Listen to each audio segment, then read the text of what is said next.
Historically, during the summers when people relocate, but what we've seen the last 2 years, and we're feeling this going into this year, because of the demand in the market, the time to sell is wider because people don't want to wait.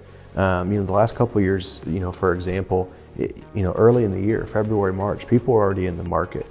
And so that's good for sellers because it's made less pressure on finding the perfect time.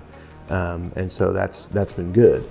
But it's always going to be a great time for that property that is maybe appeals to somebody living in the city who's looking to get out to a surrounding school district, or maybe have a little elbow room. Well, those are great properties leading into the spring or early summer, because that gives them the school year. You can work around the school year, but especially in the last couple of years, the demand's been so great that people can't afford to miss an opportunity.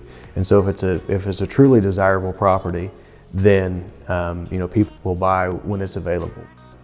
For commercial or sometimes investment properties, what we see that's kind of unique for that segment is, even as you get a little later into the year, there's still demand. They're driven by not just a time of the year, but maybe there's tax reasons. You want to do something for the end of the year. Very often, if there's something we see that maybe have an appeal for something that maybe needs some work, buying those towards the end of the year with the idea of having a project or for your crews to work on, or be able to get that ready for the next selling season, those are very desirable.